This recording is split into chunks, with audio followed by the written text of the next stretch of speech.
You have now arrived at Stadium and Gale. Snap, the kick, it's been blocked again! Oh my!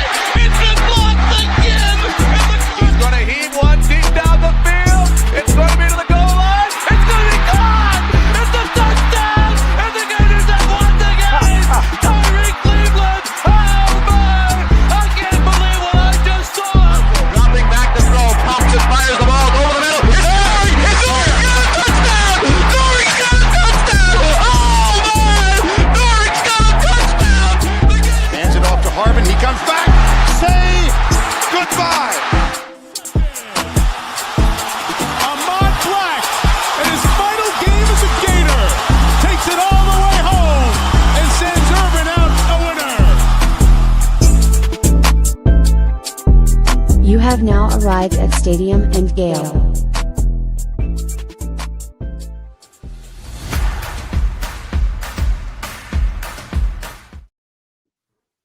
Boys and girls, ladies and gents, welcome to another episode of Stadium and Gale. It's your boy Corey. It's Dan. Delatorre. And your boy Jay Scott 25. What it do, y'all boy? What up, 25? Yes, sir. It's a beautiful day in the neighborhood, fellas. Dan, I seen you doing a downward dog in Columbia. Yep. Update the fellas, man. Oh, Bro, Yeah, Dan, no. Dan's going cheeks on the IG timeline, just butt in the air. Post. Yeah, a little bro. crow pose. So yeah, no, I went to as you guys probably know, went to Columbia Tuesday through Saturday. Incredible trip. A lot of hiking, horseback riding, a lot of yoga twice a day. For yoga, we did like a meditation thing. We went into Medellin a few times. Went to Comuna 13. Went downtown to some of the tourist areas. Went to a what I would be the equivalent of like maybe a Chinatown in New York City. Obviously it wasn't Chinese, it was definitely Colombian, and but a lot of open air shops and stuff like that. But a beautiful town. We had an Airbnb on a mountain that overlooked the city. A beautiful town, Nice. Beautiful people. Great time down there. Would highly recommend it. But if you're gonna go, you have to know Espanol. Not a lot of English. Not even as a touristy spot. So either brush up on your Duolingo or bring a Spanish-speaking friend with you because you're going to have some I do trouble. you one better. I do you one better, Daniel. Get yourself some Meta glasses, and you can use the translation. Will it speak back what you need to say? You Because I understand enough. sign language, my boy. Yeah, I understand enough Spanish to get by about 40% of the way there. It's speaking it that I forget. But anyway, but beautiful town. It was an elite vacation. It was one of the best that I've been on. I had maybe 2 drinks there, was up at 5:30 every day, well rested, just what the soul needed. But then coming back, of course, I got delayed 3 hours in Miami. The airline lost my baggage, and so that didn't come until Sunday. So it was really a test of how meditative and zen I was. And I made Dan studied for the test, and then God was like, okay, I yeah. appreciate you preparing yourself. Boom, Right. boom, boom. There's your Yeah. test. How's your zen? Exactly, man. But you know, when it's been all day and you're traveling, you just want to get home, and then you get delayed. And then we had to switch planes because ours had some sort of issue. So you had to walk to the clear other side of the Miami airport to get there. And then everybody's bag but yours makes Worst it. You're the airport in last America, one by the standing way. at the airport.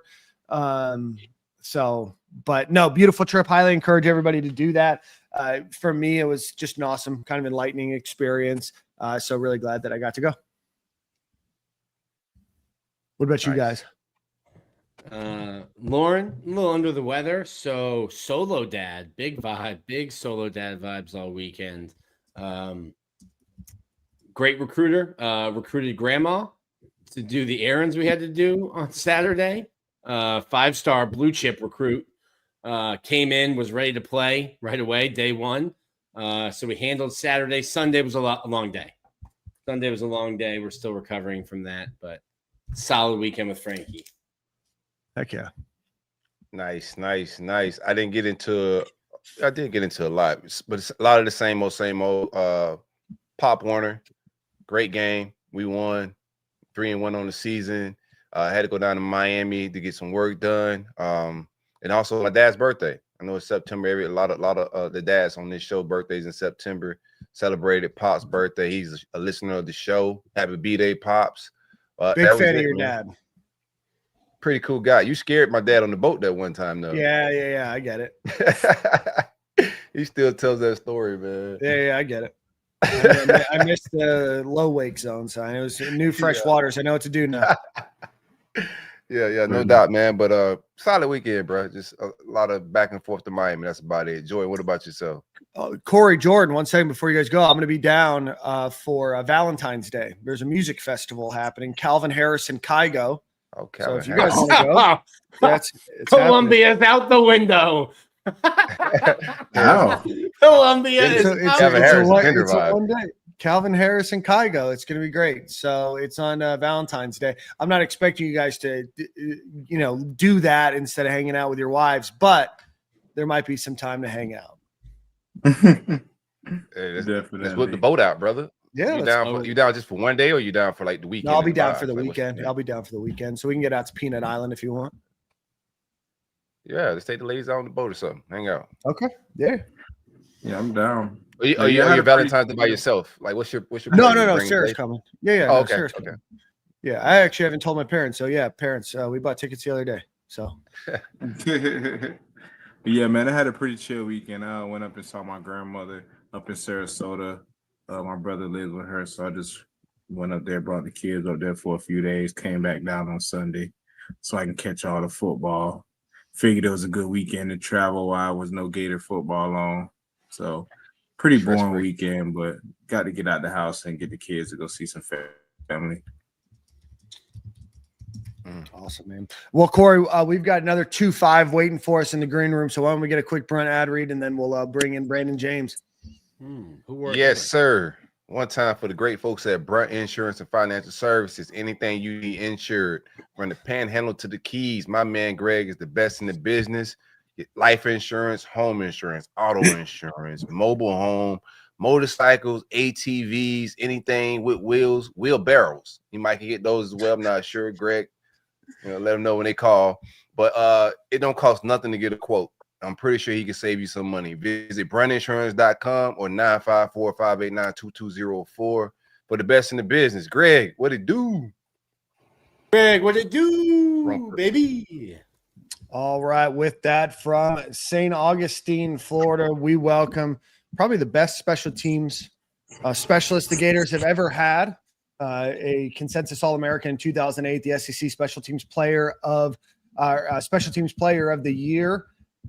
5 career return touchdowns, also a member of the UF track and field team. It's the other 2-5.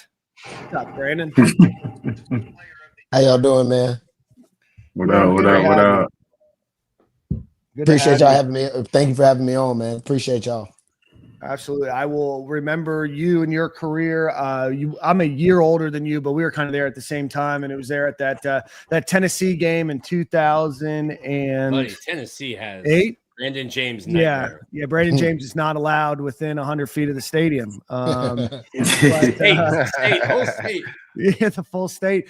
Brandon, I want to ask you, when we talk to everybody, we kind of ask them about their story, about how they ended up at UF. So talk to us a little bit about you committing to the University of Florida.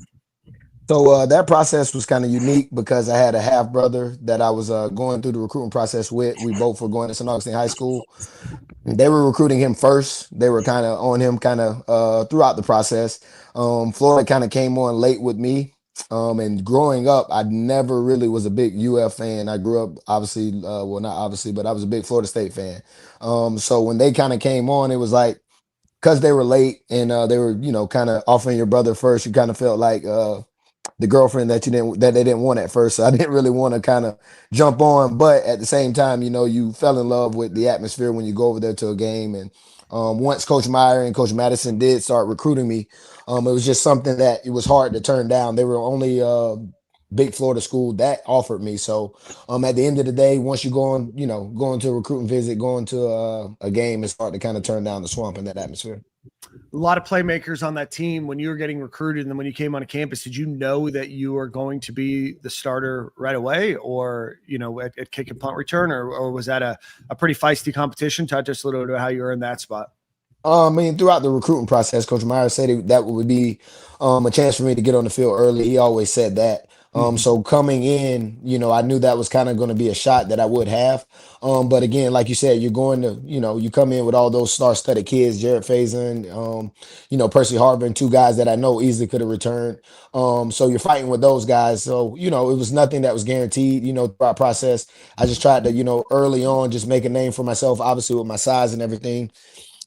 First impressions is everything, right? So I wanted to be a tough guy that, was willing to do whatever it can to make a play or whatever it can to make an impact on the team. So I think that kind of, I think Percy was the first guy to get his stripe removed than myself. So I think after that, I gained a little traction and it kind of just rolled downhill from there. Brandon, what was it like just growing up as a smaller guy playing football? Because it's a big man's game, right? So yeah, how safeties were allowed to hit back then? Yes. Yes. To answer your question, go ahead. I'm sorry. Yeah, what was your journey like as a smaller guy, your developmental process? Well, it was tough. I can remember early on, my dad was he played football as well. He was an All-American at Sanford University. He actually played for the Bowtons, and I remember he was kind of like one of the first guys. Obviously, he's my dad. He's a big mentor, but one of the people I looked up to watching him play, right? And so he was one of the first ones to kind of shoot me down, saying, your size is going to be a big thing. Like it may be tough for you, right? And so, I tell kids that I coach now, I didn't really need a chip on my shoulder because that was the chip of just my size and everyone saying, oh, your size, your size, your size.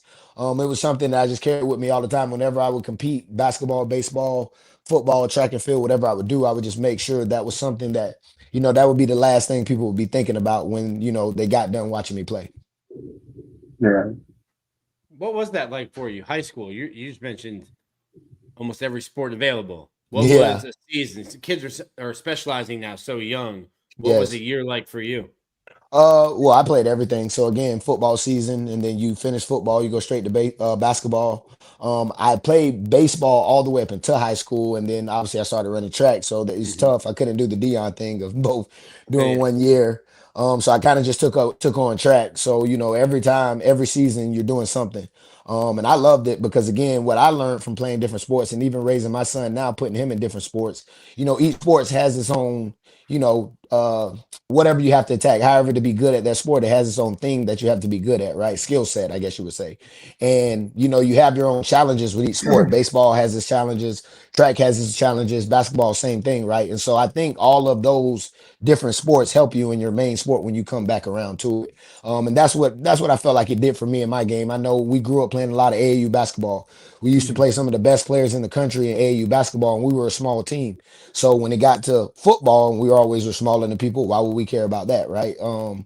Track and field, being able to, compete by yourself and all the pressure being on you. I know as a punt returner, that was something that I would always think about. You know what I mean? So I think every sport has its benefits to your main sport. Yeah. Brandon, I didn't know that you suffered from spinal meningitis when you were a baby. I suffered from the same thing. So I read an article about you today. Seriously, you did? You did? Yeah. Seriously?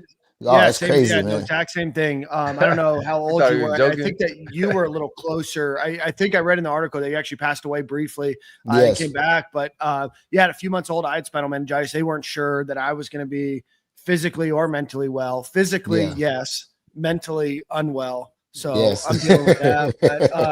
But, it's a fascinating story. Not to make light of that, but I want to talk about you. Coming to UF, you're probably a little bit less heralded than some of the others in your class, Percy Harvin, Tim Tebow, Jared Faison, the rest of them, going, and I know you said you got your stripe removed second. What was your mentality going in there, and how did you have to prove yourself? And I know you did the special teams thing, but talk to us a little bit about getting yourself mentally right on this team that, was very much poised to be a national, contender, and going in and playing as a freshman. You were probably one of the only ones that got significant playing time that year, but tell me a little bit about your mentality there. Well, confidence is something that, again, when it comes to competing, that's something I'm never lacking. So even though I'm a smaller guy, there was no confidence wavering going in, right? So I just felt like if I got an opportunity or when I got my opportunity, I was going to always show that I belong. And I think early on in camp, we did the tackle drill. We call it make you miss drill. And that was kind of like my coming out party. That was kind of when everybody figured out, well, I mean, this kid can play. We can't tackle him. I mean, from Brandon Siler, who was an all SEC linebacker at the time, to, Spikes and guys that I came in with, they all struggled to tackle me. There was a couple weeks I went before I got tackled within that training camp, right? So I think just the mentality of just having the confidence of knowing I could do it. And again, when the opportunity was given or when the practice reps were given, I just took advantage of them. That was something that I was looking forward to the whole time. So again, I don't think I just went into it confident and was just itching for the opportunity to go show it. Did that Urban Meyer recruitment hit you? Because I know he's a hell of a recruiter and he's super friendly, get you on campus, and then that thing kind of flip on you once it's time to compete. What was that like for you? Well, he definitely is like that, but I'm a big Urban Meyer fan because one thing about Urb, and I can relate to as a coach, is if you can play, he's all for you. You're right. So I love the hard coaching. I love being held accountable, especially when he can appreciate that he calls it a baller. When you can ball, he's all for you, right? So holding me accountable on the field or playing anything like that between the lines, I loved it, right? Because he was just gonna make me better and it would just fire me up as a competitor. Now all the stuff off the field, the going to class and the tutoring, that's when we would bump heads, or that's when I had issues. But on the field, man, I loved him. The way he pushed us, the way he grinded us, the mind games to get you to go somewhere else in your mind to keep going. I think those are all things that I, again, as a coach today, I took on myself and applied to my players. I was thinking, man, what's your personal opinion? I'm kind of skipping forward here, but what's your personal opinion on the Swamp Netflix film that they did for us? You feel like it did any justice to what kind of went on? Do you got any stories that you could add to it, something like that? I mean, first of all, I'm a part of it, so I've definitely felt like it was good. I felt like at the end of the day, a lot of people look at it as like, well, a lot of stuff was left out. And I know being a part of that, one thing I don't want to be left out is how good we were and how we actually had the ability to win almost, 4 in a row. You know what I mean? How close we were in those 4 years with, our first year winning it, second year, that LSU team that, we had a chance to beat, and then Tennessee playing, all those different things that happened. Third year, fourth year, how it went, losing to Alabama. So I didn't want that to be lost. If you talk about all the drama and the going to jail and all the stuff we were doing, will that take away from how good of a team we were? And I didn't want that to be lost within telling the story. So I thought they did a good job of like balancing it. Yeah, you can make a whole documentary of how we were college kids, having fun, enjoying being stars in college. You can easily do that, but you don't want to diminish how good we were while we were doing that, right? So I think they did a good job of trying to balance it the best they could. Yeah, that was a good one, because I know a lot of people was back and forth like, oh, they left out a lot of the juicy stuff, blah, blah, blah, blah. But you make a great point in saying like it definitely would have took away just how good y'all actually were and stuff like that. Yeah, people love drama, man. Hello. Yeah, drama sells. You still there? You hear us? I think his sound went out. We can hear. I'm sorry. You got me now? Yeah, we hear you. Yeah, we got you. We got you. Okay. That might even be something else, because like some of y'all could party. I remember there was a whole downtown story, but it's like gotta go full gunner on us, man. Go ahead. No, Nick. like play hard, practice hard, play hard, enjoy the fruits of your labor. No, we actually were that crew. No doubt. No doubt. I think we learned it from that my freshman year, that senior class, Marcus Thomas, Ray McDonald, Jarvis Moss, all that crew there. They were the party animals that myself, Spikes, Percy kind of took us under their wing and kind of taught us early, and we fell in love with the lifestyle, right? But again, man, like you said, we were able to do it. I can remember a story, talking about a story, right? I'll give you one story. We're working out. We had to do the stadiums. And stadiums are always like 5:45, 6 something in the morning. And I'm a freshman at this time, right? So, I'm making sure I go to bed early, bright and early, wake up. So we get there early. We're ready to run stadiums. And we got a bunch of guys late. Well, the bunch of guys late end up being like, Brandon Seiler, Jarvis Smalls, Marcus Thomas, Steve Harris, all these guys, all the older guys that are captains are late. So they proceed to come late, smelling just like ABC liquor. And Yeah. they end up catching up and beating everybody on the stadiums, right? Hey, So feel different. they win, they come late, they're like 15, 20 minutes late, they catch up to everybody, beat everybody. So now Coach Mick is trying to punish everybody else because they're making us look bad. And literally they're eating the workout, laughing, joking, drunk as hell the whole time. And you find out, you learn right then that, hey man, if you're gonna party, you're gonna do whatever you're gonna do, you better be able to handle yourself. Because these some grown men right here and they're able to do it. So, that was kind of my introduction right there, learning how to, balance, I guess you would say. Right. Brandon, did you guys battle the locals? What was the local guys like for you college studs that are on the party scene? It was a little bit of that, but we had a lot of love as far as just like people that we knew in Gainesville. I had some family members, I would consider them now, Jason Phillips and some guys like that from Gainesville that took me under their wing. That pretty much I was from Gainesville when I was over in Gainesville. So yeah, at times I would really say it was more college kids than anything that did the hating and were mad about the girls and stuff like that. What was the club spot? Was it Excess? Plasma. Yeah, there's Plasma. Excess was in Midtown. You guys were a lot of downtown guys, if I remember correctly. There's like a couple of you guys that you weren't allowed. Yeah. And even when we weren't allowed, we were still downtown. That's funny. What you're talking a lot about your freshman year. Obviously, you win the national championship that year. The following year was Tebow's year, but your room specifically, that 07 class, Demps comes in, Rainey comes in. I think we got the story from Demps and Rainey about their foot race, but what was that competitiveness like? It was like the long rumored racing in the parking lot of Keys. What was just that competitiveness like? Because you guys weren't separated much by classes, and then all of a sudden you've got all this speed and all this talent in that running back room. Well, it was always a thing, you know what I mean? You're always competing. You're always trying to talk about who's the fastest. I mean, I'm realistic. You quickly find out that when you're in the room with an Olympian, he got to tip your cap, respect, right? Yeah. I think the only guy that can truly say they might be able to run with Jeff was Percy. Now Rainey will tell you different, but Demps was different. Did.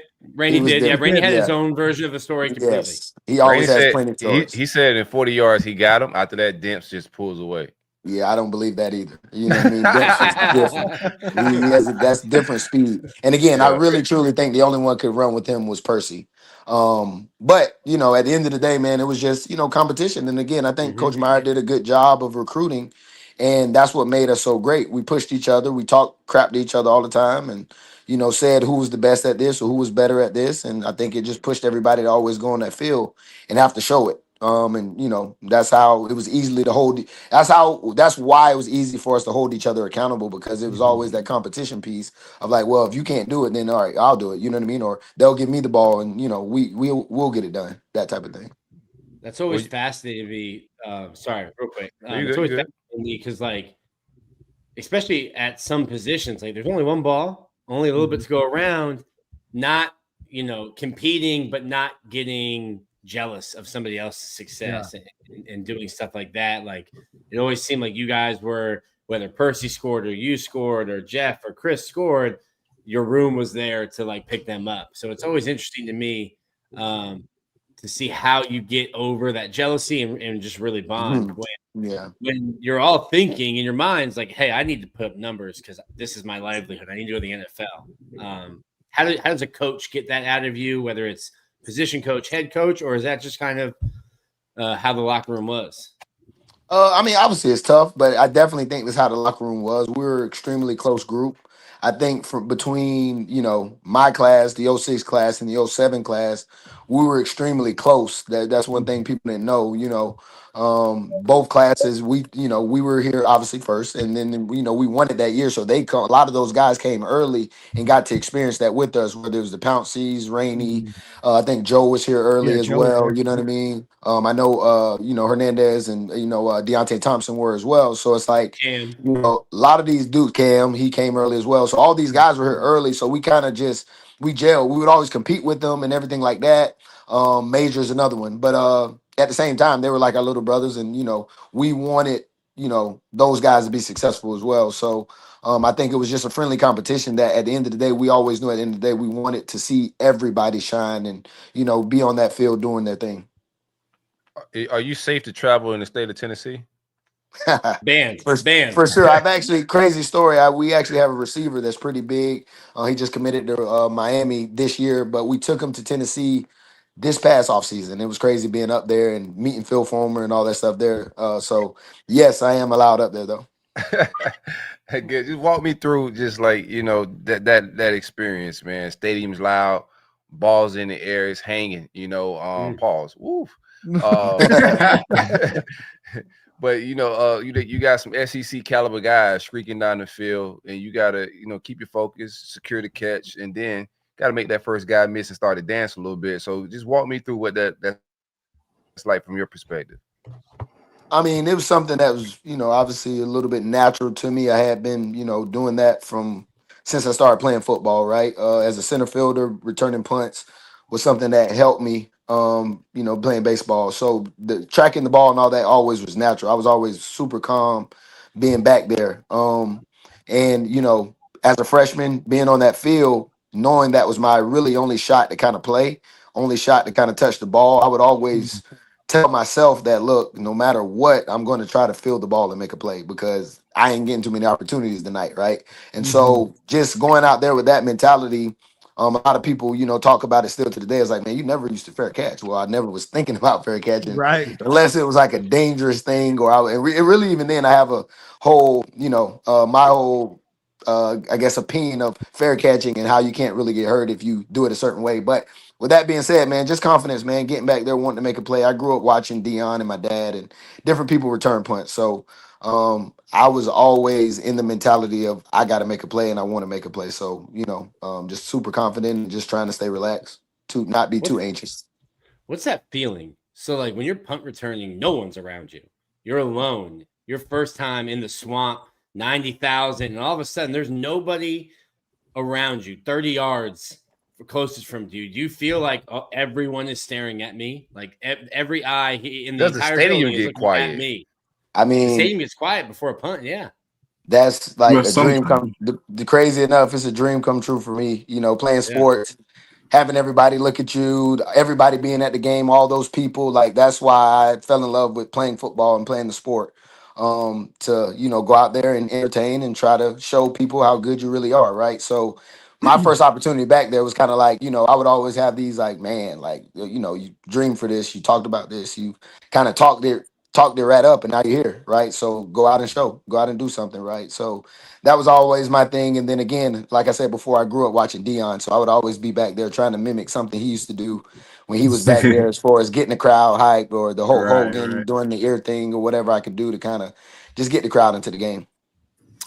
Yeah, just added it up to only 28 fair catches out of 146. That's crazy. Nuts. That's Absolutely nuts. In 2008, in 2006, you had 40 punt returns, only 7 fair catches. 2008, you had 46 punt returns and only 8 fair catches. I don't know if Florida has had 46 punt returns in the last 5 years. Yeah. I mean, and if they knew they have 40 something fair catches. Oh, they probably got 140 fair catches. Brandon, what did you enjoy? Punt returning more, kick returning more? I know you were elite at both. Definitely punt returns for what you guys the question you just asked. Yeah. Being back there by yourself, all the pressure being on you, all eyes, everything is, you're the center of attention. So I think I love punt returns more because of that reason. Is that Tennessee game the one that sticks out the most to you, or? I would say the Tennessee game, but my freshman year, freshman year, because of it, being the coming out party that it kind of was, me not really knowing going into that game how much I was going to play, if I was going to play at all. Kind of Coach Meyer, letting Reggie go back first and then putting me out there later in the game, and then, getting tripped up almost about to return one and then actually taking one back, even though it didn't count.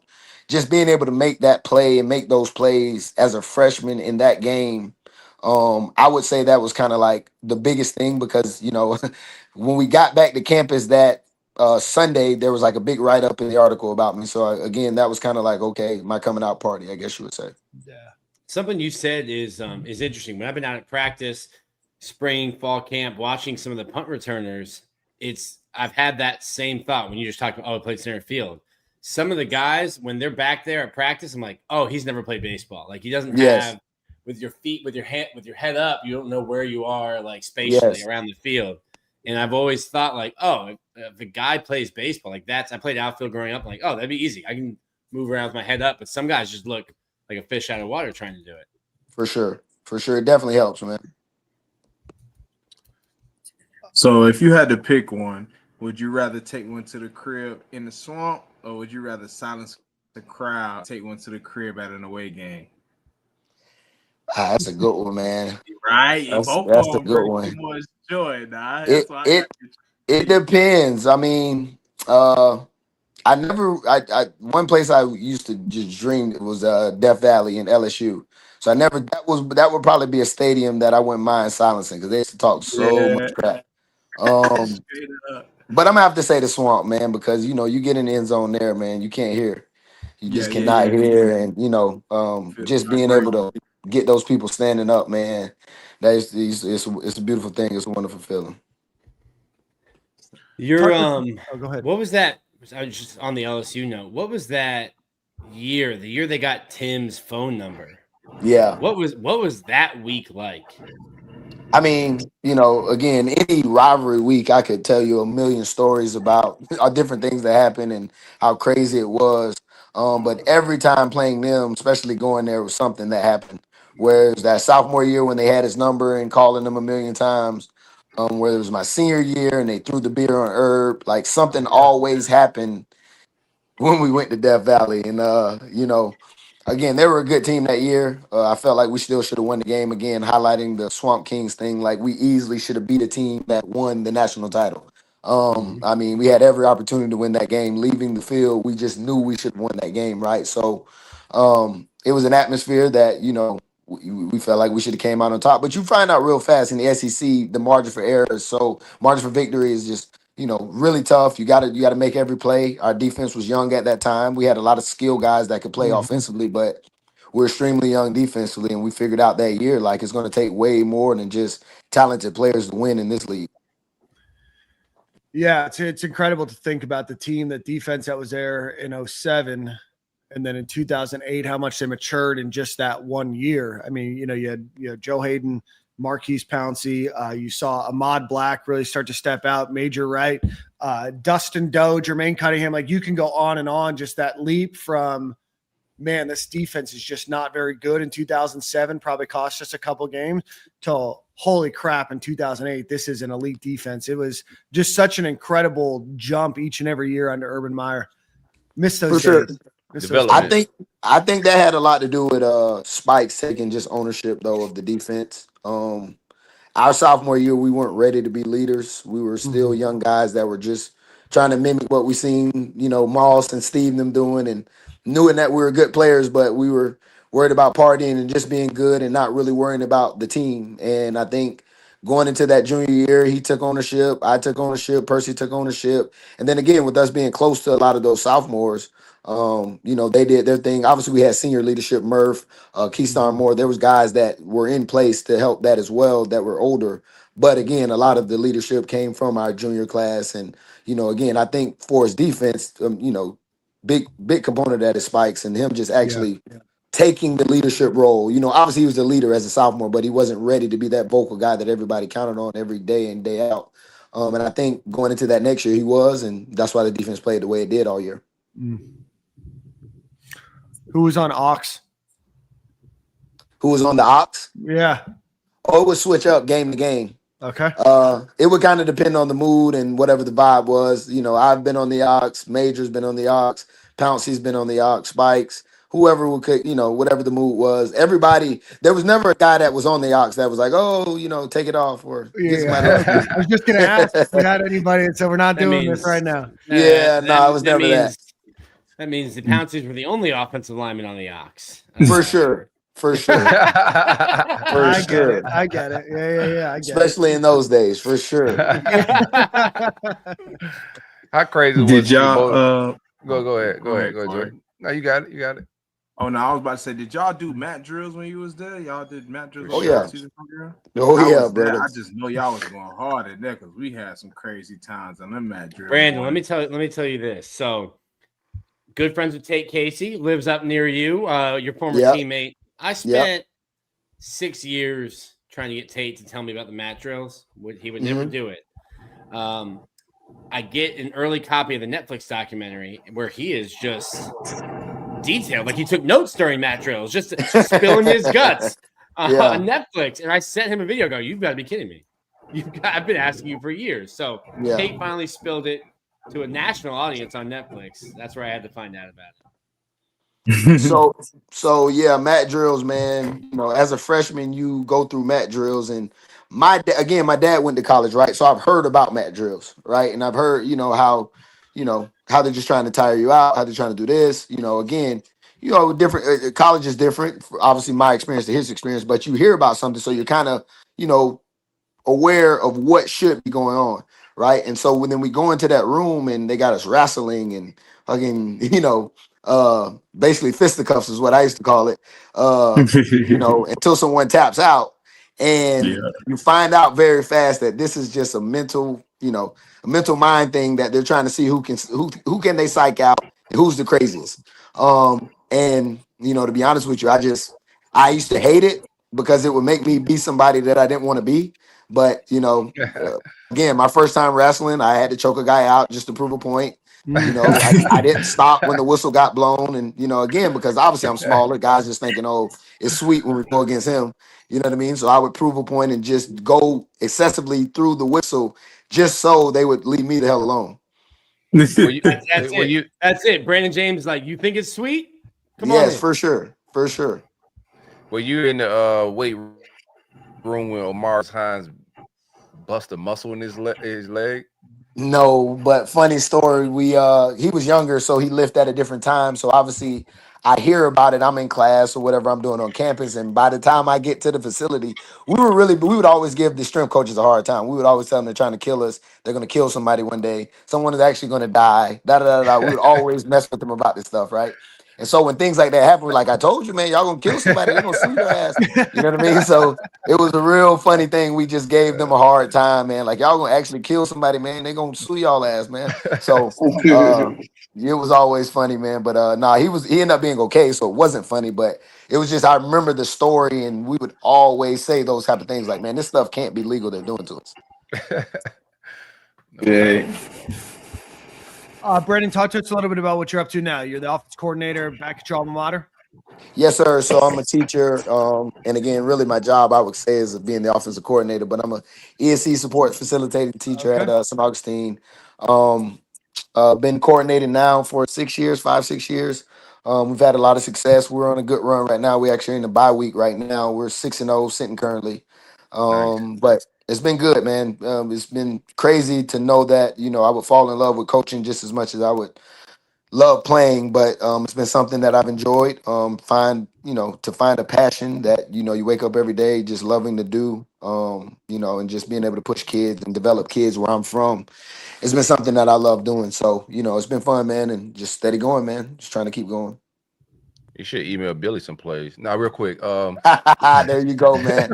There you go. What do you think about the current team, man? The state of the team. Man, it's not. We had some expectations this year, but I don't think we're living up to it just yet. But what do you think about the current team and what's going on?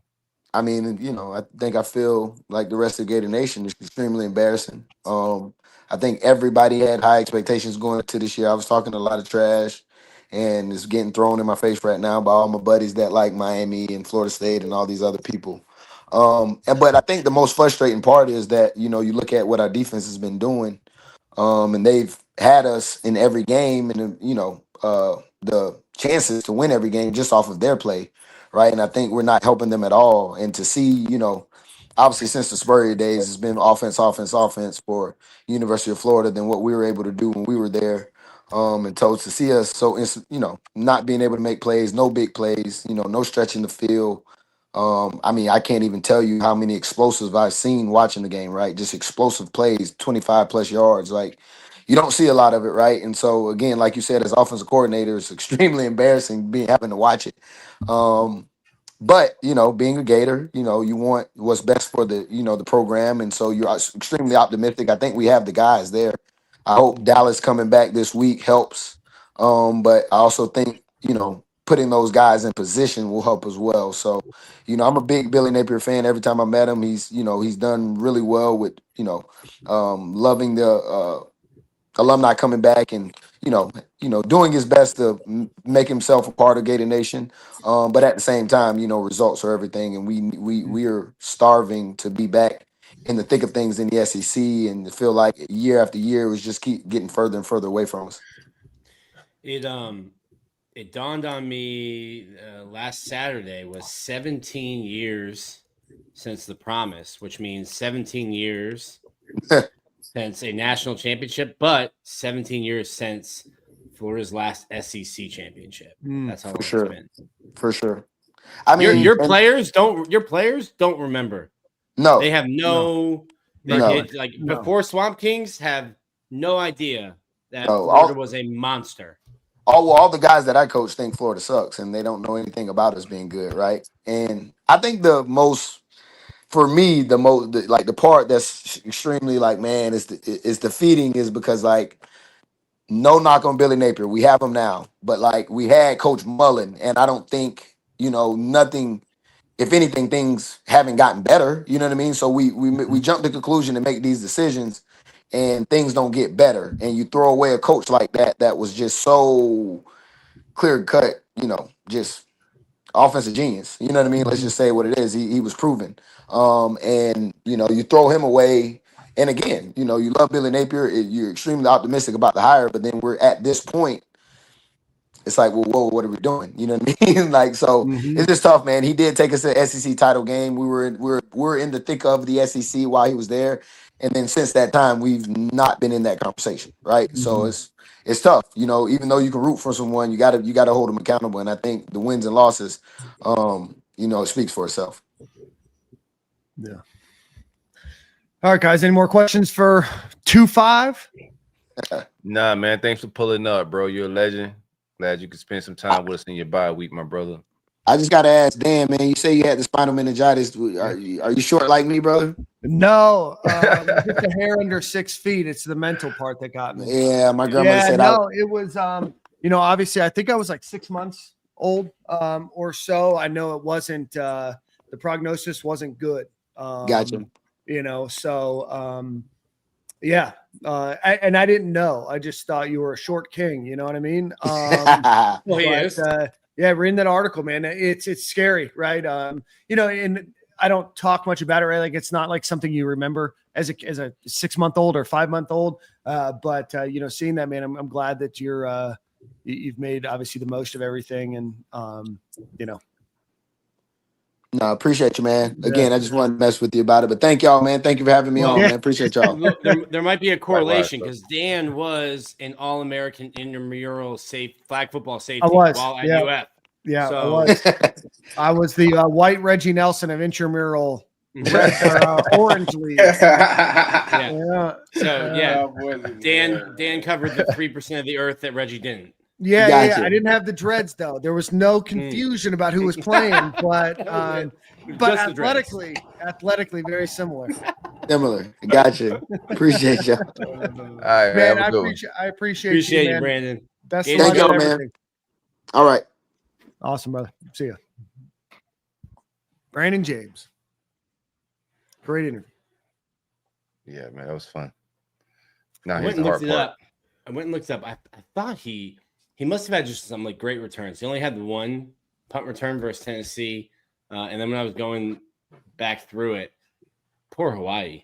Hawaii caught 2 in the same game. Yeah, I remember that game. The Tennessee game. They deserved it. Yeah, coming all the way here. They didn't give us a return trip back for the boys. No, Tennessee, he had the touchdown, but I think he also had a ton of yards that game. Yeah. And he flipped it. It was the first drive that he had the punt return in that Tennessee game. Yeah. Rest in peace, Colt Brennan. That's right. Colt Brennan's dead? Yeah. When did Cole Brennan die? When did that happen? A couple years ago. What happened? You didn't know he was dead. No, I for sure did. I for sure knew that he passed away. Let's make sure he's dead, man, before we just put him in the grave. Yeah, no, he's definitely passed away. Yeah. That's crazy. I didn't know that. Yeah, he died in 2021. Yeah, he had a pandemic time in a hotel room after ingesting fentanyl. Don't do that. Don't. Yeah, he got lost in the pandemic wash. A lot of people died that I found out later. Yeah, but he had rest in peace, man. Alcohol, methamphetamines, amphetamines, and fentanyl. Yeah, this is a drug don't overdose. Do those things. This is a drug overdose. Nothing to do with the pandemic. That's just a drug overdose. Well, no, but he died in the pandemic. Yeah. If he had COVID, they probably said he had COVID. Anyway, let's get quick show. Home Field Apparel. Go visit homefieldapparel.com. Use promo code Stadium and Gale. A lot of great products there. Nick has the corduroy hat. They just dropped a few more corduroy hats for this season, so go check them out. Great products, great designs, really soft fabric. You'll wear them anywhere and everywhere you go. People will be impressed. They see a lot of fans wearing them at Gator games, so go check them out. Homefieldapparel.com. Promo code Stadium and Gale. And if they don't have what you're looking for, go visit alumnihall.com or go visit them in Gainesville on Archer Road, right past the Chick-fil-A there. Anything that you want, t-shirts, visors, hoodies, hats, golf balls, gifts for the holiday season, whatever it might be, go visit Alumni Hall or go visit them at alumnihall.com. All right, guys. So no game preview or game review. We'll do the game preview on Friday during game day eve. Week off, Nick. Dominant victory over bye. Surprising victory over bye. But incredible week to not have a football game. Great football. Great started football. Thursday or started Friday. Yes. Obviously Virginia won, and then Houston what a game. If you stayed up late, I was up pretty late on Friday night, just at the house watching the Houston-Oregon State game. That was a heck of a game if you watch that one. And then I was trying to stay up for that one, and then I seen Armstrong defense start giving up points, and I didn't have no narrative. It wasn't pretty. They clamped them down in the fourth, and then in overtime there. I couldn't complain like I wanted to about Armstrong not being here, so I went to bed, man. But obviously you had the Georgia-Alabama game. You had a lot of great football on Saturday, so hopefully everybody got to enjoy it. Yeah, Saturday was an elite day. Friday was an elite day too. Oh man, Friday, bro. I was just sitting, Jordan. You were teammates with Jake McGee, weren't you? Bro, yeah, man. Jake is. I was just sitting there. Jake McGee was a Midtown legend. Let me tell you. Yes. I was just sitting there giggling to myself. I tweeted one picture. I think at the beginning, it was 7-0. I was like, "Oh, Jake McGee went to both schools." Tweeted a picture of him, and I go to his Twitter account and I start going through. I'm like, "Oh, there's a bunch of pictures." So anytime something good happened for Virginia, just another Jake McGee pick. Jake McGee, you'll like this. Jake McGee transferred before the portal. So he graduated Virginia, and the only way back then you could transfer and play right away is if you graduated and you were in a major that the school you were leaving didn't have a graduate degree. Oh, it's the good old days. Yep. Mm-hmm. So Jake shows up, and they make him available to the media right away. We're talking to him. This is all on the record, and we're like, all right, well, what are you getting your master's in? And Jake goes, oh, I don't know. And we're all looking at each other, and we're like, Hey, buddy, lie to us. Just I didn't even think that far. Just make something up. You just told us I didn't come here to play master's degree. Came here to play football. This is back when the NCAA could actually wield some power. But Jake, one thing I did from the week, bro, is just it's apparent. I thought it was very apparent how we're behind on offense. It was just it's so much good offense in college football. Every game I'm watching, even the Virginia Florida State game, that turns into a barn burner shootout. And I'm just watching these defenses and just schematically what they're doing. It's like, bro, we're so far behind offensively. I don't know, like how we get on the right track, but it's an offensive generation right now. You got to have an offense. You got to be able to get points to win football games. I'm glad that we had a defense. If our offense had any signs of life, we'd be a problem for a lot of teams, man. So, yeah. I mean, you saw Lane Kiffin with a backup quarterback from Ferris State, of all places, Trinidad Chambliss. I looked him up a little bit. I don't know how he got overlooked, but won a national championship and whatever the D2 Heisman is, won that last year. Yeah, but wildly still, impressive. Yeah, you go into a this backup year with quarterback. Yeah, you go into this year with like designing the offense around Austin Simmons, right? And 375 yards passing or something. In that ballpark. Yeah, if he keeps on this route, he's gonna be in Heisman talks, bro. But it's just impressive. Like the overall job for the head coach is to have that room ready by all means necessary. That's just a good eval and fine to have a kid like that they went to, and he's probably better than Austin Simmons. So yeah, that's what it's got to be in the SEC, because attrition is gonna happen. You're gonna lose guys, and that next guy you don't want the drop off to be as big. But anywho, good football. I thought that Bama game versus Georgia, that screen pass to the offensive lineman, this offensive ingenuity, man, was on display all weekend. Just the fourth down play from Lane Kiffin that he called. It was just a show of just offensive play calling gurus, guys letting they. Did you see the Eagles check out of their tush? Not check out, but run a handoff instead. No, I mean you can't do anything. Now there's no way you can stop the tush push. Real.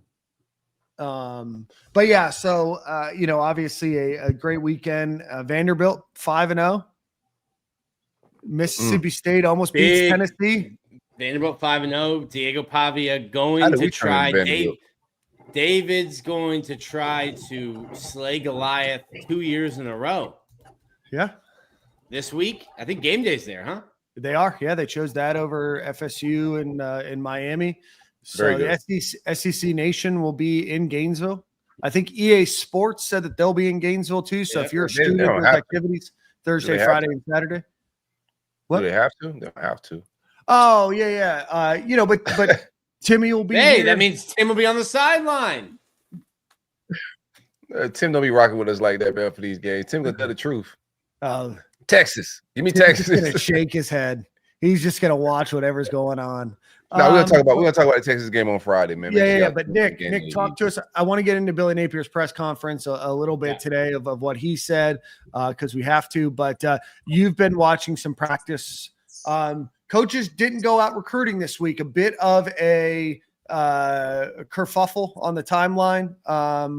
Maybe not kerfuffle. A bit of bamboozlement on the timeline, seeing that the staff wasn't out recruiting. Billy Napier said today that they, based on the schedule, based on when teams were home, they just didn't feel like they needed to go recruiting this week.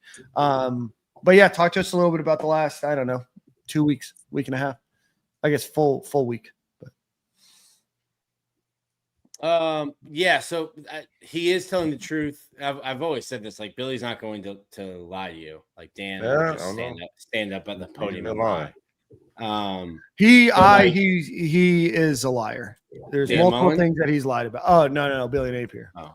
Like when he said that the reason he's in this position is because he's been a good offensive coordinator. And I'm like, the reason we are in this position is because you're the offense coordinator. Anyway, go ahead, Nick. Sorry. They do schedule out the recruiting stuff like well in advance. It's not like you're doing it on Sunday after the Miami game, being like, this is where you're going out. They have another bye week. Maybe they'll go out on the next bye week. I don't know. It just feels like we're exactly where we were in terms of a fan base and the way the fan base feels, the perception of the program. In a lot of regards, the reality of where the program is, the same spot we were last year after 4 games. And it sucks. Like I feel it. I feel it for the fans. I work for a company that, regardless of who the coach is going to try to raise money for the players and try to give whoever the coach is as much money to work with as possible for NIL. So it's like, I know people have been frustrated with me, like not participating and bashing the coaching staff. I just think it's a bad look based on my new job. Yeah, but I feel like there was a little bit of excitement at the end of last year and a lot of hope with DJ, and then DJ's hurt and you kind of like lose that momentum in the spring. He has that weird freak injury before fall, and then you don't get any of like the momentum that you built. It just like didn't carry through the offseason, and then you start the season the way you have, 1-3, and I just feel like we are exactly where we were a year ago, if not even angrier, and I totally understand it. I think the fan base is completely lost at this point. I don't think that there's really anything that you can do. So I think it's now just waiting for that Pete Thamel tweet, whether it's on Sunday or the following Sunday or whenever it might be. We've seen the dominoes start to fall around college football. Sam Pittman gets fired. Now that's a strategic firing based on his record. You've seen Mike Gundy get fired, and you've seen UCLA. Hold on, let's go back to that. What a ridiculous sport college football is. Pitino was the head coach at Arkansas and was fired after a motorcycle accident revealed he was having an affair with a subordinate on his football staff. Right. And here we are 12 years later, and that is now the interim head coach at the very same school. Like, what a time heals. The simulation is broken. We need that brother deserves a redemption story. I thought when I saw that news, I immediately like shot back to him having to do the press conference. With the neck brace and with the rash. With the neck brace, and I'm like, that. One of the funny things is we had Lamar Thomas on the old roll-up show. He was a wide receiver coach for Petrino at that time. He said, what was funny is the ringtone he had for Petrino was a motorcycle. So whenever Petrino would call him, it was because he always was on his motorcycle. So he just made it a motorcycle. So he said after the accident, they report to practice, and they're trying to figure out the next move. There's a lot of drama going on. He said Petrino called him. And then the motorcycle just started going off, and everybody in the room started laughing. Anywho. I do like the buyout from Arkansas. There's a lot of hammers coming down. It's interim season. Like, people are getting fired for the lack of performing. And I know a lot of Gator fans, we're all just waiting on when it's gonna happen for Florida. I don't think I'm with Dan. I don't think there's a road to good fan PR or what do they call it in politics? Approval rating. I don't think there's a way to improve the approval rating amongst the fans. So it's just a matter. We've been through this, man. Even with the coaching talk, like everything is like all deja vu. Like whatever we're calling the coach to the carpet for at that time when things are rough, whether it's recruiting with Dan Mullen, they just have these moments where they say certain things. And I thought today when he said the quote he put out, I thought that was just one of those moments of stubbornness, like we've seen in the past, lack of awareness, and like in any endeavor, you just can't as a leader get caught up in whatever is the same. Like drinking your own Kool-Aid. Yeah, you gotta get to the results and get to success. And sometimes that takes delegating and diminishing your role for the overall betterment of the players, the team, the program, etc. I just don't think that's I think there was a missed opportunity for Billy in this whole process is to take a step back, bring in somebody that could call plays, and he could get his hands on the total program, and maybe we could get 11 players on special teams. Yeah, I think you have to do something if you really want to win over the fans, and I don't see that happening. So I think that the bet is made. It's just a matter of when he gets in, right? So yeah. So we'll see. We're not going to spend this whole episode kind of beating the same horse. I mean, I think everybody except for Nick knows where everybody stands on this matter, and we understand. I do have a question though. Do we play in Orlando the next 2 seasons after this season? In Orlando? No. Oh, you mean like when they're doing, if they do the stadium renovations in the swamp? Yeah.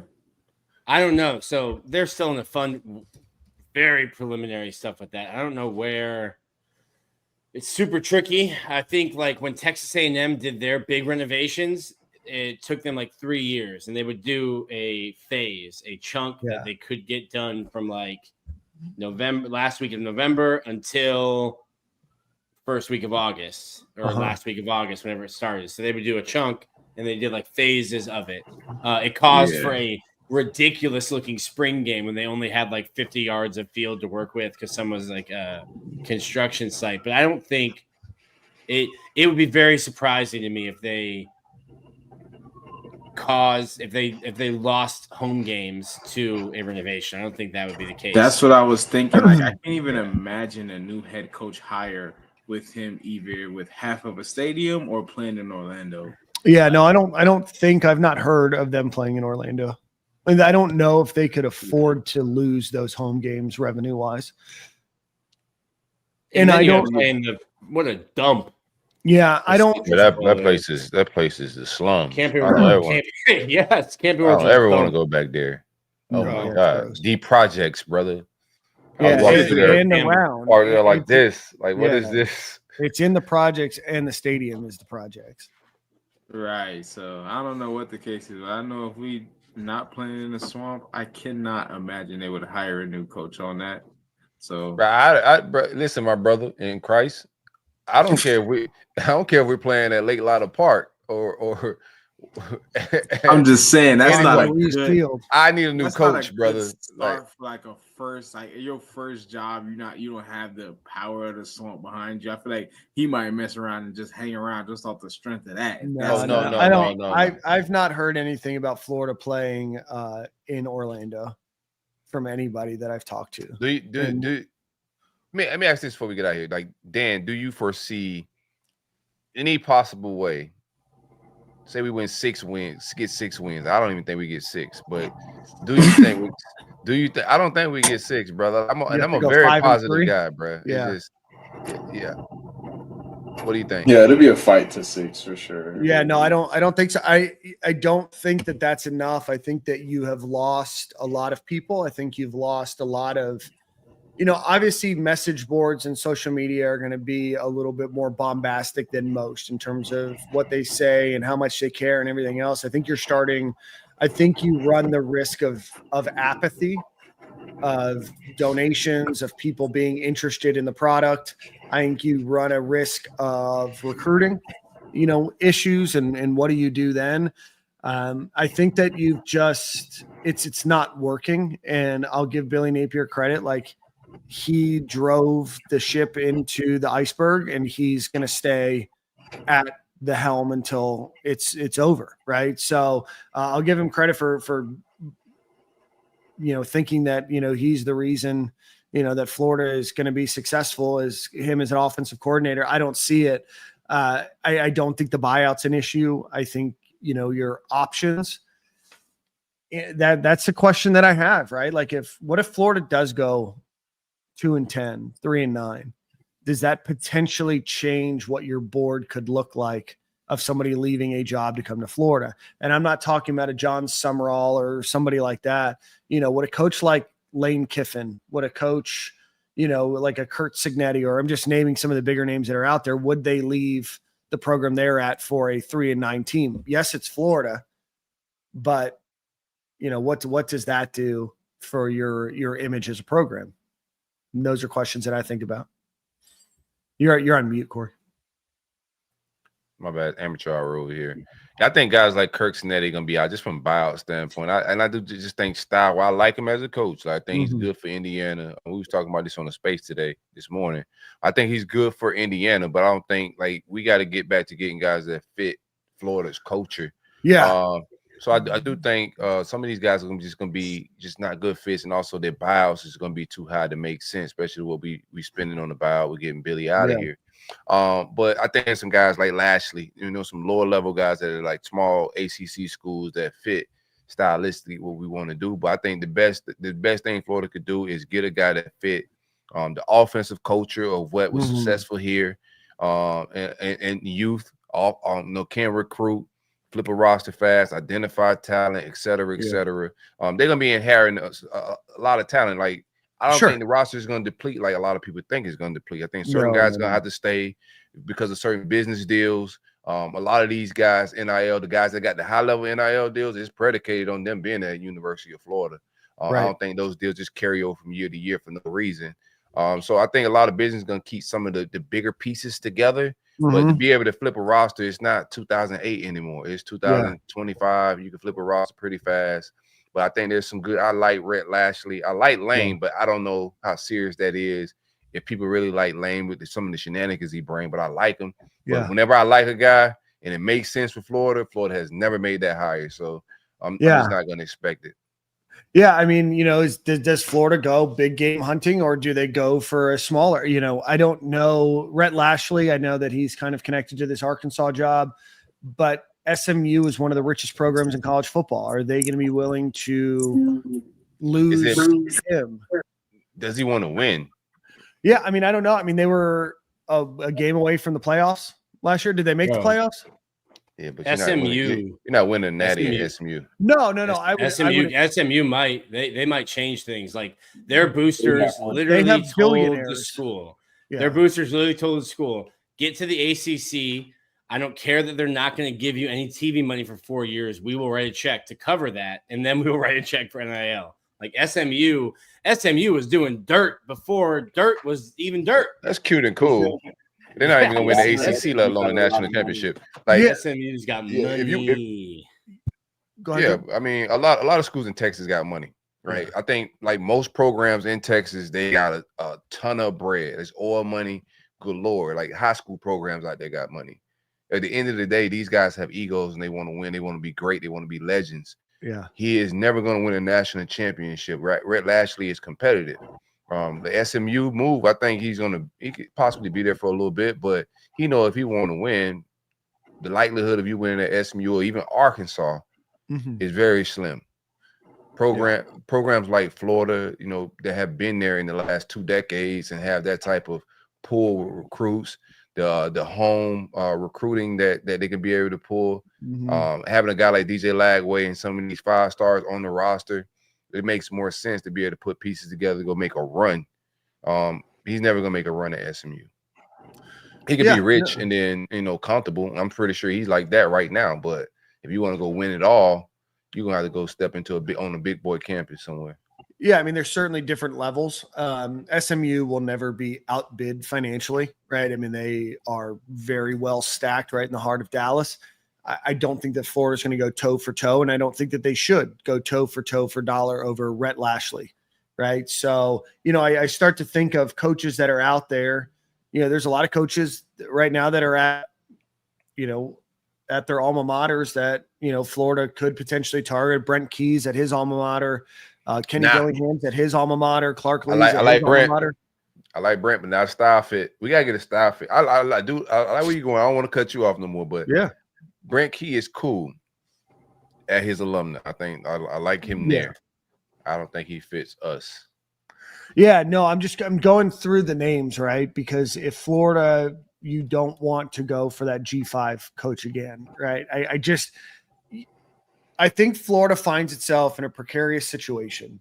Ever since Urban Meyer, they've hired a defensive coordinator, a coach from Colorado State. Then you had Dan Mullen in there, and then you have Billy Napier from Louisiana, where he was at for 3 years. Most people, unless they followed college football, had no idea who Billy Napier was. Now, to credit Will Muschamp and Billy Napier, they were both highly sought after coaches, right? Billy Napier turned down the Tennessee job, turned down the South Carolina job.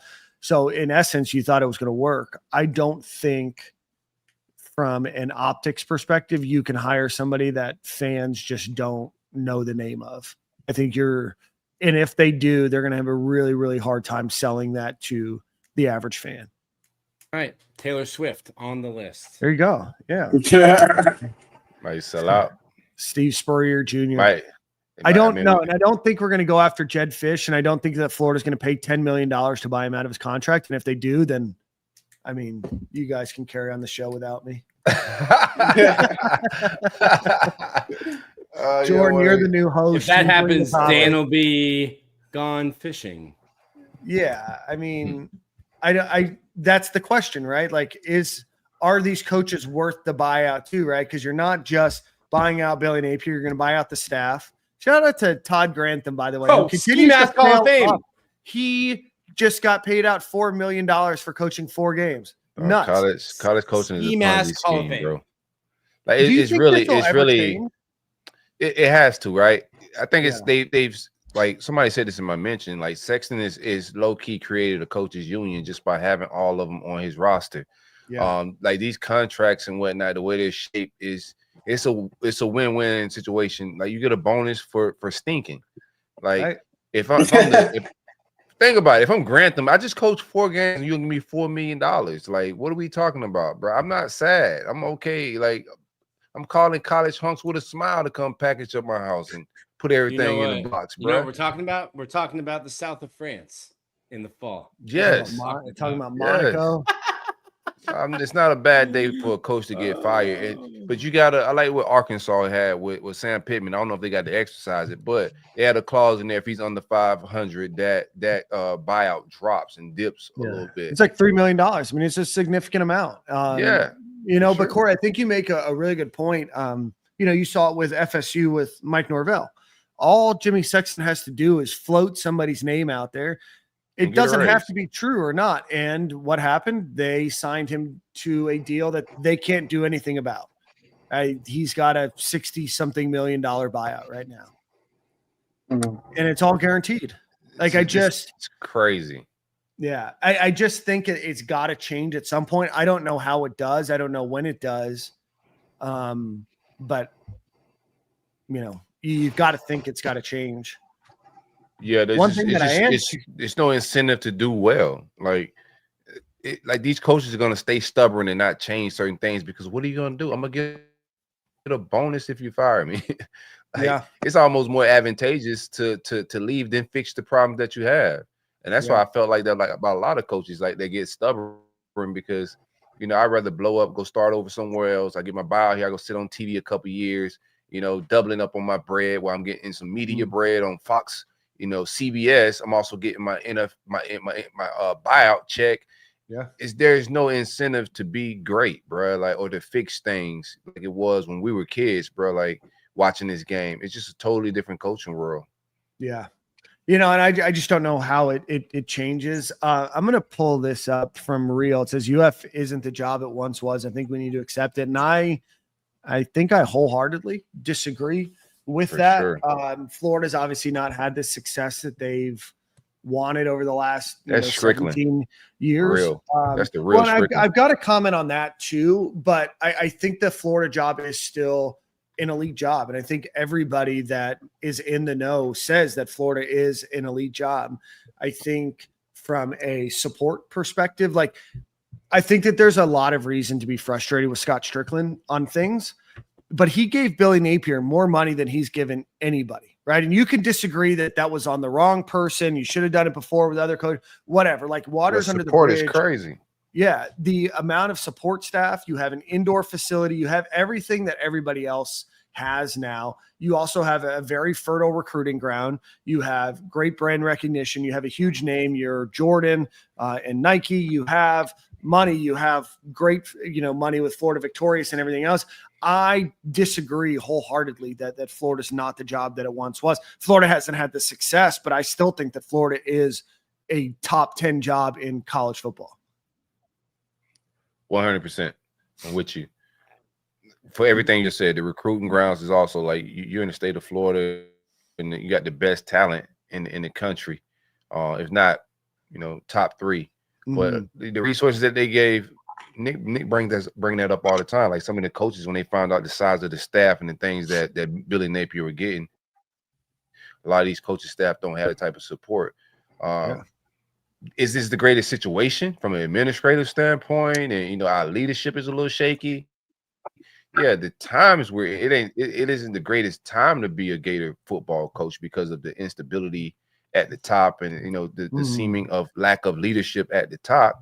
Yeah, it may not be for some coaches that are in a stable situation leadership wise, and there's more direction, they may not want to step into shaky situations. So I would say from that may make it less desirable for like certain guys, but the job is still the job. These big 3 jobs in the state of Florida, yeah, like Florida State was able to snag Willie Taggart from Oregon because this is the state of Florida. The big 3 programs are the big 3 programs. Mario Cristobal, the same thing, them snatching him from Oregon to come down to Miami.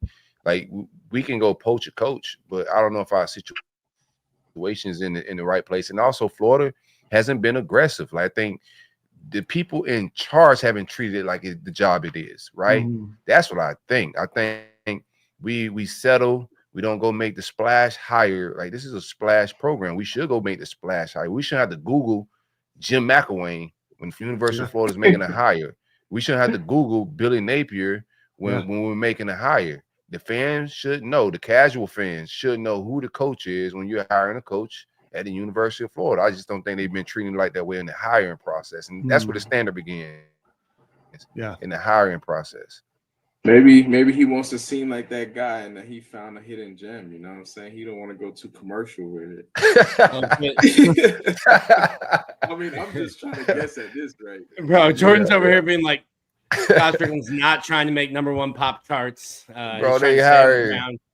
But it just worked. But like, on the flip side, that it literally just worked as well as it could with Todd Golden. You just took a young dude from San Francisco and won a national championship. Like it just worked. Urban Meyer was like for that.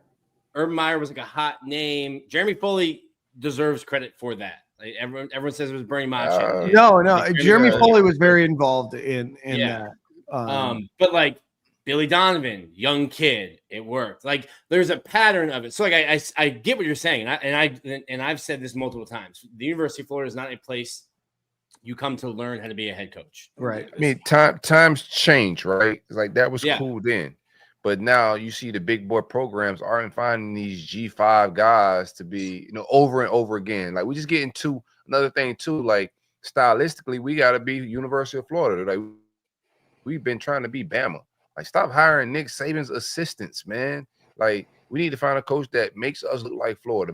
Muschamp, cool. I like Muschamp when he was here, but defensive guy, mentality-wise, we was trying to find that Saban sauce. Jim McElwain. We're not even getting a good Bama assistant. Like we got the worst one of the crop, maybe Mel Tucker, but other than that. Yeah, Mel Tucker is probably the go to the worst ones, man. But anyway, we just gotta get back to I'm just regurgitating the same old stuff. Yeah, no. I think you're 100% right. I don't think, we don't mention him on the show. He thinks that, Scott Strickland is sabotaging Florida football.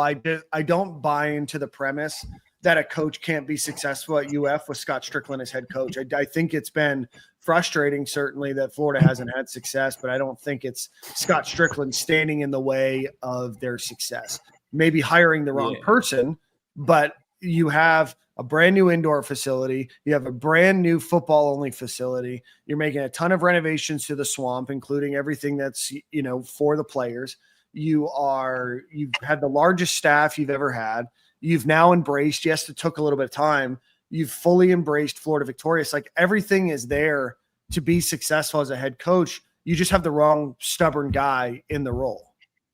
Yeah. You got to unfollow some of those accounts, but like the commitment that Scott Strickland made to Billy Napier and to this staff, super attractive. Yeah. Super attractive. I think, and I'm probably biased, I think the University of Florida football coach is the best coaching job in the state. I think FSU is probably behind that. Miami, just because it's a private school, small. You've got an hour drive from your campus, Yeah, you got a small donor base, 20-yard practice field. Yeah. I think Miami's a tougher job to win at than both the other schools given today's climate. But like, I don't buy into the premise that that Florida's fallen off to the point where it's not a good and attractive job. It's an elite job. Yeah, I mean, 4 of the top 10 100%. NFL producing cities are in Florida, right? Jacksonville, Tampa, Fort Lauderdale, and Miami. Not in Look that. at that. Hold on, Dan. Take a moment for everyone that says you hate Jacksonville. I just gave a huge shout out to Jacksonville. Oh, accident. I don't think he tried. I don't think he tried to. He didn't try. He led the list off with. I did. Yeah, they were not number 1 on the list of Florida, but when you have nothing else to do, you get the chance to play in the NFL. I do want to discuss. Moncrief is getting to them DMs, huh? They threats is hidden. I just survived Medellin. I can survive Moncrief. All right. We didn't talk about it. We kind of talked a little bit about it, but the schedule got released for 2026 through 2029. And they kind of did what I kind of mentioned on the show. I think we all agreed that it would be cool to not play the same teams one year and then just reverse the schedule like they did. And I think Nick was like, oh, wow, the SEC scheduling office would have to do extra work. They won't do that. Well, like surprising to everybody, they did. They did like an A-B situation. So 2026 Florida, and I think the schedule actually like works out nice compared to what it's been in the past. 2026 home is South Carolina, Ole Miss, Vanderbilt, Oklahoma. I think that's Oklahoma's first time visiting the Swamp, if I remember correctly. Away, you have Kentucky, Auburn, finally playing Auburn again, Missouri and Texas, and then obviously the neutral site game against Georgia. The year after that, just remember that for the back of your mind so I don't have to read it again on 28 and 29. Home is Kentucky, Arkansas, LSU, Texas A&M. Away, South Carolina, Alabama, Mississippi State, Tennessee. So, I mean, they didn't do a full-on SIP now that I realize that I just read it off. But, I mean, you finally have some different teams on there that you haven't played in a little while. Maybe a little bit of an easier schedule. Definitely easier schedule. I can use an easier schedule. Thank you, Nick. It's been rough. At least if we have a new coach, it'll put him in a good position. Yeah. What I love at Auburn next year. Florida has not played. It used to be an annual rivalry. Florida has not played on the plane since 2011. Despite Has it really been that long? Wow. 2011 was the last time Florida went to Auburn, despite this being Florida's third trip to Texas A&M, to College Station. Third time since 2012. This will be the first time Florida plays Auburn, an actual rival in the history of the football program. Yeah, no, EA Sports still has it as a rivalry. Was the last time we played Auburn the LaMichael Pirine run? Yes. In 2019? Mm-hmm. Yeah. It's been 19, yeah. So it'll have been 7 years since you played Auburn. So you get the chance to play Oklahoma finally. So looking forward to that schedule. Always like to see some new teams, go into the Swamp. But I don't think any of those years, now you can't prognosticate too much in the future. You don't know where these teams are going to be. But the schedule does look, slightly more digestible when you look at it this way. Yeah, I'm a little bummed out about not having Tennessee, not having that game every year. I do like it was always going to have to be 9 games. I do like that you will get to, if you stay at Florida for 4 years, if you stay at any of these schools for 4 years, you will get to play everybody. The whole conference. Yeah. You get to play everybody. That is cool. I mean, so yeah, make it to Gainesville if you want at the end of November. The last time Tennessee will be in the Swamp until 2029, which is just kind of hard to believe. But well, I think that's going to wrap up our show tonight. We do have Game Day Eve on Friday, so make sure that you're doing that. Nick, I know you'll be at the game. Jordan, Corey, you guys can be at the game this weekend or no? No, I got to work Saturday, man. Be at the Miami Northwestern, Miami Central game, doing a game day live. Oh, that's right. Saturday? I saw that. Yeah, they're playing Saturday. Trash Pile Stadium, Adidas Field. Ooh, We just got. We're gonna be doing a lot of content coming out from that rivalry and a lot of more rivalries from that Super 7 down in Miami. We ended up landing the Miami-Dade Super 7. We're in charge of all the media and content of It's just all sports and media in Dade County. So a lot of my Saturdays aren't going to be the same. So I'm going to be down in Miami quite a bit. So I can't make it, man. What's up? It's a really cool opportunity. Yeah, for sure. No, I'm excited. It's busy. I got a lot of work to do, but I'm super excited about it. So I can't make it up, man. Games at the same time. I'm not even be able to watch the game. You know, at 4:00. We'll hold it down. We'll hold it down for you. If you're in Gainesville, I'll be up there with Sarah. Hopefully, run into you, Nick. And if you see me in the bathroom, just wait outside of the bathroom to say hello. Remember, Dan is very quick, very busy. The only time you really get him standing still is in the bathroom. Use that as your opportunity to introduce yourself. Tell him at length how much you enjoy him on the podcast. I did see somebody I think it was a bachelor party. We didn't get to talk. I was sitting at a table at a restaurant outside, and they walked by. I gave them a Go Gator. They didn't recognize me or whatever. That's not what I'm getting at. But it was cool to see a bachelor party with 3 dudes wearing Florida Gator stuff in Medellin while I was there. Probably the only English I heard spoke as well. One final ad read, Jordan. You're going to have Song of the Week. So think about that. If you are looking for a really cool cup that keeps your hot drinks hot, cold drinks cold, my ice is still in there from a few hours ago. Go visit GameTimeSidekicks.com. Use promo code Stadium15. You get 15% off of your order. Again, go visit GameTimeSidekicks.com. Promo code Stadium15. You get 15% off of your order. Also, I got this hat. I bought it from Branded Bills. If you guys are looking for a discount code, they're not sponsoring the show. Just letting you guys know that they do have a promo code for listeners of this show. You do have to use the link that's on our Twitter page in order for you to get that discount. The promo code is Stadium15, or it's just Stadium. So go visit our website, click that link, use the promo code if you want a cool hat. Brandon Bills has great products. So, Jordan, what do you got? Song of the week, my friend. I'm going off of Young Thug's new album that just released maybe a couple days ago now. The song is called What? Sorry, go ahead. He's not in jail. No, he's not. He's out of jail. He beat the charges. Yep, beat the charges, beat the RICO, whatever you want. Chin up, twin. You heard me? Beat the RICO is crazy. It didn't actually beat it. It was a draw. Yeah. That's beating it. That's beating it. Yeah, is he in prison? No, he went and hired one. That's like defense attorneys in America, and they just went after it. Yeah, but the song is called how you look at Dogs. My Dogs? Miss My Dogs. Oh. That reminds me of the Lil Wayne song. Man, I miss my dogs. Man, I miss my dogs. Man, I miss my dog. I don't remember the words, obviously, but man, that's Lil Wayne from like 2002. So, all right, guys. Well, we'll see you on Friday, game day eve at 10 a.m. sharp-ish. And everybody, go Gators. And we'll see you on Friday.